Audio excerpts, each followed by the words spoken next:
Hi, I'm Bets Golden. Thank you so much for joining me today. Today we are going to talk about stamps. We're going to cover the different kinds that are out there, mounting techniques, and different tips and tricks that what you need to do when you get a new stamp. And they're not all created equal, obviously. They're a little bit different. And there are some things that you want to take into consideration when you are purchasing your stamp. So we're going to go over all of that today. I would like to take this opportunity to invite you to subscribe to my channel if you haven't done so. Also, there is a bell, and if you tap on it, it will notify you every time I have a new video out. And at any point, if you have any questions or comments, please leave them down below. I really do love to interact with everybody, and so I always read them, and I really do search down answers for you, try to find answers to your questions so it does not fall on deaf ears. I promise you that. And then if you like this video, please give it a thumbs up, and sharing is caring. The algorithm loves it. I love it. Pinterest loves it. It really helps me out. So if you know anyone that can benefit from this video, please feel free to share it. And thank you so much. All right, let's get back to it. All right, so there are 4 different stamps. That's basically what it comes down to, is 4. First, you have your block stamp. This is probably the one that's been around the longest and the most easily accessible as of probably 10, 15, 20 years ago. This one is, it just is a block, and then it has your nice cushion there, and then a really nice rubber image, which leads to some beautiful stamping. Now, the thing with this, the drawback that most people have with this stamp is that it takes up a lot of room in your craft room. So that can be challenging, especially when you are someone like me who has, I call my craft room Manhattan, and I got a lot of real estate, I like to say, up in here. It's like real estate, so I prefer it to be small, and just if I can't use it, or if I'm not going to use it much, I don't want it in my room. So for me to keep or invest in a rubber mounted block stamp like this, I must really like it. And I do really like this dude. So I'm just going to show you, I'm going to stamp him out for you so you can just kind of see what he looks like. This is a stamped image, and you know, we'll just see if the quality of these stamps is a little bit different. You don't need anything special on this. You don't need to season your stamp, meaning you don't have to like stamp it out a whole bunch of times before to get a clean image. You don't have to put it on anything. You can just stamp it because it's all right there on the block. Okay, so that's my dude. He's stamped pretty clear. Really nice image, good coverage there. But again, the drawback of a block is that you have to store it. Okay, so next up from that is this, and this is a unmounted rubber stamp. And this is, this one's by Simon Hurley. That was by Stampin' Up! Years ago. This is a new one from him. Basically, this can go on an acrylic block, so it takes up less time, less space, I should say. A little bit pricier than some of the other options. However, your image on it, I love a rubber image, like that image etched into rubber, is just so good. It's my very, very favorite. This, I love it. It's like the best of both worlds. I don't have to have a ton of space to store it. I don't have to put anything under it so that it will stamp clear. And I don't have to have anything special for it to adhere because the rubber adheres nicely to the acrylic block. So I'm just going to ink this up, give it a nice stamp. Again, you don't have to season it. Beautiful crisp image. So this is a unmounted. Now, you would think that this would be cheaper than like a block set because the block you would think requires more. But these are getting so popular that oftentimes you can find your block sets for a lot cheaper on Etsy or eBay, I should say, or Amazon. Even your craft stores will have these cheaper than sometimes these type of stamps, just because these are gaining in so much popularity. All right. So next up is another rubber stamp, but this one comes with nothing. So you have to be responsible for finding a way to adhere it.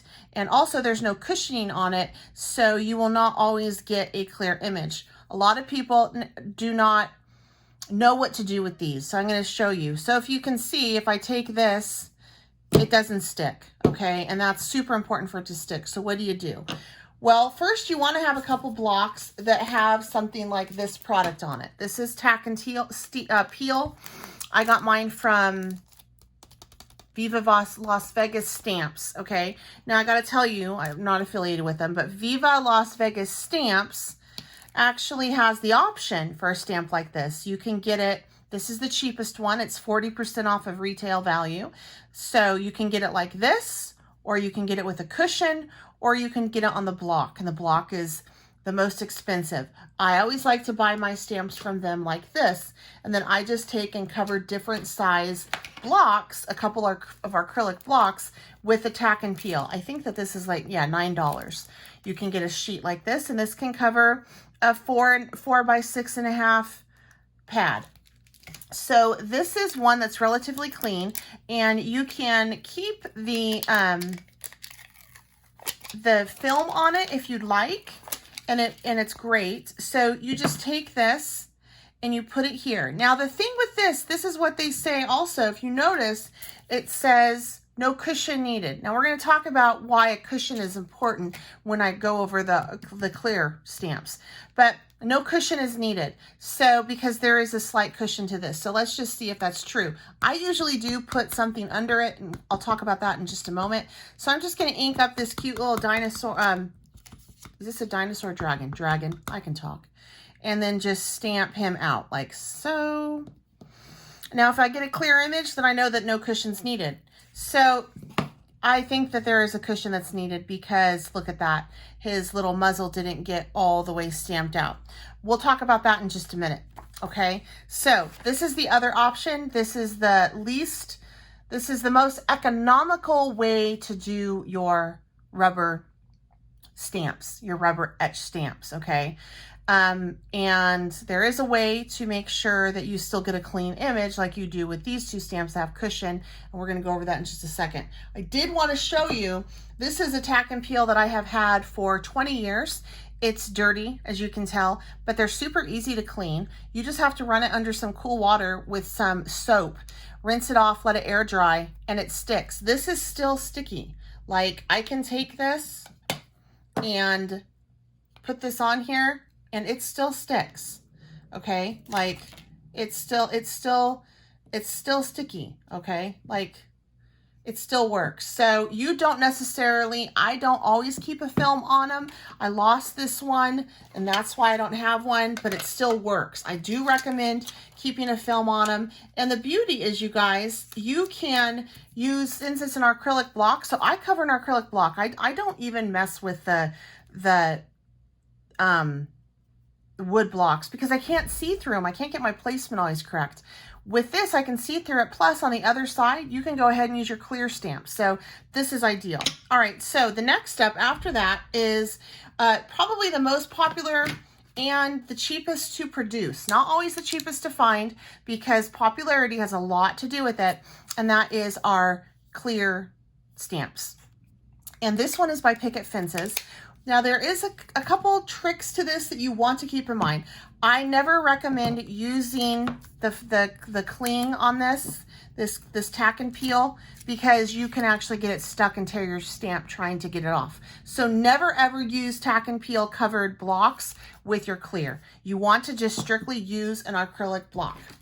You can find our acrylic blocks really, really cheap at the dollar section of any craft store. They are so cheap. You do not have to spend $18, $20 on a block unless you want to, where you can get some nice edges in there. A regular cheap old block like this can run you $4 or $5, okay? You can find them cheaper. You can even have them cut. All right, I think I had this one cut for me because I have a ton. Another thing that you can do is like this ruler by Dilutions is multi-purpose. You can go ahead and use this and a ruler and also a tracing mechanism. Pretty much if it's an acrylic base, you can use it with a clear stamp. CD cases make great bases for this. It's acrylic, it'll stick. It's totally fine. So you just want to make sure that it is acrylic. All right, so with this one, there is some things that you need to keep in mind. When you stamp out a clear stamp like this, you need to make sure that you season it first. And what I mean by that is depending on the quality of the stamp, it may not stamp real clear to begin with. And you might get like little bits of, you can kind of see pooling a little bit, if that makes any sense. And also, if you do not have a mat under it, a foam mat under it, we're going to talk about that in just a second, you will not get a crisp image. So I'm going to set this aside and I'm going to show you what I'm talking about right now. So let me just remove some of this, and we're just going to do this on the glass mat. All right. There's no cling on this, so this is why this isn't going to necessarily work. I have not used this yet, so it has not been seasoned. However, Picket Fences are a reputable quality stamp company, and they do a good job manufacturing their stamps.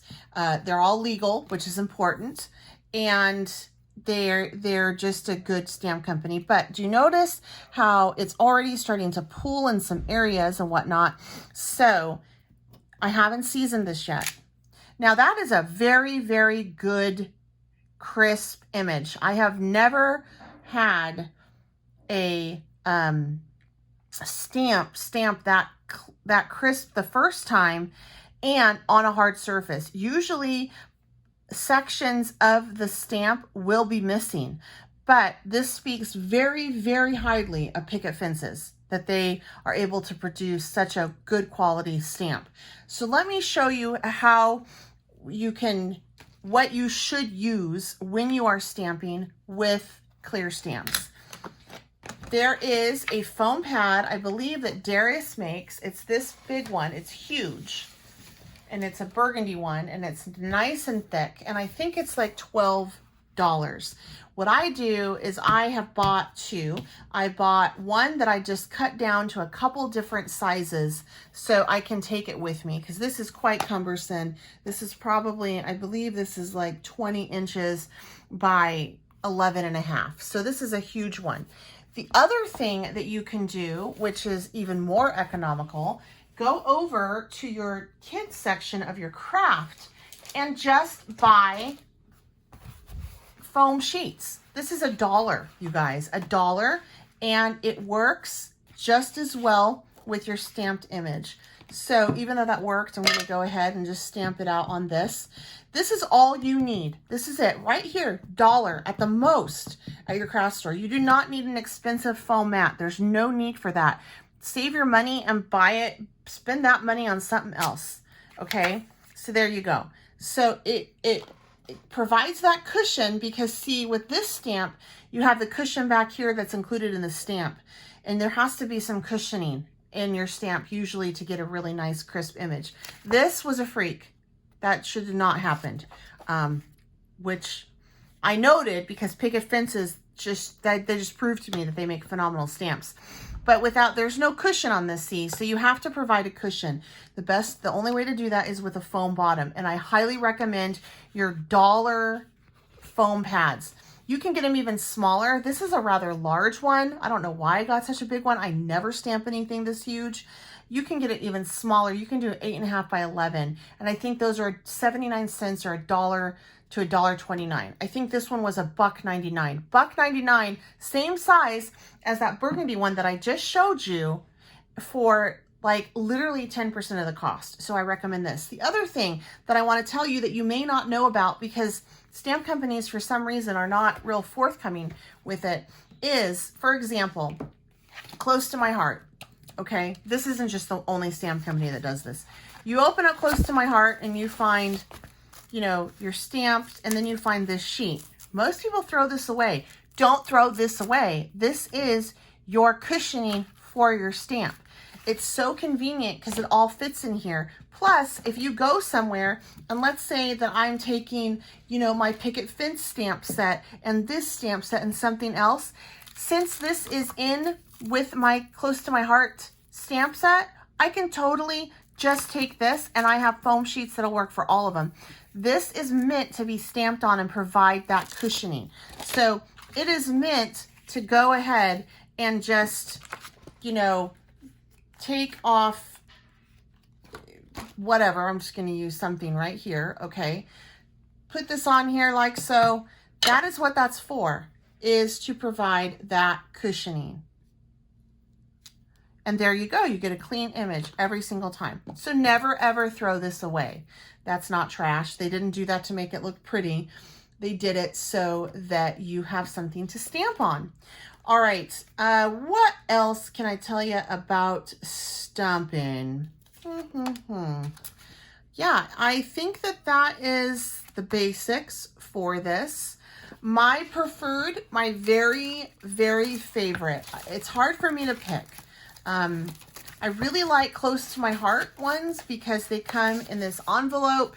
Plus you get a really nice, I've never had a close to my heart stamp set have, like sometimes when you get a stamp set, they take the entire clear, whatever it is, and they just like die cut it out at the same time. And so I've had stamp sets where like that heart may be connected to that and whatnot. That's not the case close to my heart. You always get really great stamps on it.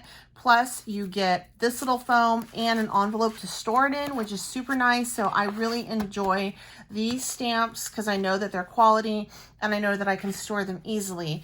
However, I also, second runner up, actually a tie, would be these type of stamps. This one's Simon Hurley, by the way, because I really like the fact that it provides that deep etch, beautiful image on the rubber.